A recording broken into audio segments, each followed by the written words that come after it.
એક ક્લાસમાં તોફાની વિદ્યાર્થીઓ બેઠા હતા. એમાંથી એક વિદ્યાર્થીની પાછળ ટી શર્ટમાં એક સ્ટીકર લગાવી દીધું. સ્ટીકરમાં લખ્યું હતું કે હું મૂર્ખ છું. હવે જેને પાછળ સ્ટીકર લગાવ્યું હતું એને તો ખબર ના હોય કે મારી પાછળ શું લખ્યું છે. એને ખબર જ નથી કે પાછળ સ્ટીકર લગાવ્યું છે. અને આ સ્ટીકર જોઈને ક્લાસના બાકીના બધા વિદ્યાર્થીઓ છાનું છાનું હસ્યા કરે. હવે એમાં ગણિતનો પીરિયડ આવ્યો. ગણિતના શિક્ષક આવ્યા અને બોર્ડ ઉપર એક દાખલાની રકમ લખી, અઘરા દાખલાની રકમ લખી. અને શિક્ષકે કહ્યું કે ચાલો વિદ્યાર્થીઓ, અને કોણ સોલ્વ કરીને બતાવશે? એટલે આખા ક્લાસમાંથી કોઈનો હાથ ઊંચો નહીં, માત્ર એક જ વિદ્યાર્થીની આંગળી ઊંચી થઈ. કોની ખબર છે? જેની ટી શર્ટની પાછળ પેલા બધાએ સ્ટીકર લગાવ્યું હતું ને એ એક છોકરાએ હાથ ઊંચો કર્યો. શિક્ષકે એને બોલાવ્યો સ્ટેજ ઉપર.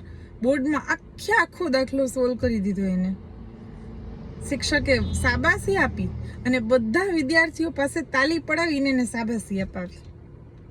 અને જ્યારે પેલો છોકરો છે ને બોર્ડમાં લખતો હતો ને ત્યારે શિક્ષકે એની ટી શર્ટની પાછળ લગાવેલું સ્ટીકર જોયેલું. એટલે શિક્ષકે એ સ્ટીકર ખોલી અને ક્લાસમાં કહ્યું કે તમને બધાને હું ખીજાવું ને કે આ સ્ટીકર કોને લગાવ્યું, આવી મસ્તી કોને કરી, એના પહેલાં મારે તમને બે વાત કહેવી છે. એક વાત કે જો આ છોકરાને ખબર હોત ને કે એની ટી શર્ટમાં પાછળ આવું સ્ટીકર લગાવેલું છે, હું મૂર્ખ છું, તો આ છોકરો ક્યારેય આ દાખલો સોલ્વ કરી જ ના શકત. કેમ કે આ વાતની, આ એક વાક્યની એના માનસપટ ઉપર ખરાબ અસર થાત અને ડીમોટિવેટ થઈ જાત. એ હિંમત જ ન કરત અને ક્યારેય દાખલાનો જવાબ આ ક્લાસમાંથી કોઈ ના આપી શકત. એટલે જીવનમાં એક પાઠ શીખવા જેવો કે જીવનમાં ગમે તે લોકો ગમે તે ટીકા કરે, ગમે તેવા શબ્દ બોલે, પણ આપણું જીવન ધ્યેય ફિક્સ હોવું જોઈએ. અને એ ધ્યેય સુધી પહોંચવા માટે આપણે બધી વાતોને અવગણીને આગળ વધવાનું છે. બીજી વાત, આ ક્લાસમાં આ વિદ્યાર્થીનો કોઈ જ ખાસ મિત્ર નથી, એ મને ખબર પડી.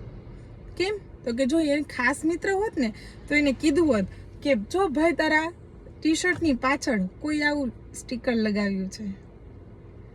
એટલે જીવનમાં બીજી વાત યાદ રાખવા જેવી કે જીવનમાં એવા મિત્રો ખાસ બનાવવા કે જે આપણી ગેરહાજરીમાં પણ આપણી વાત થતી હોય કે આપણી પીઠ પાછળ જે વાત થતી હોય ને એ આપણને કહે અને આપણને ચેતવી રાખે.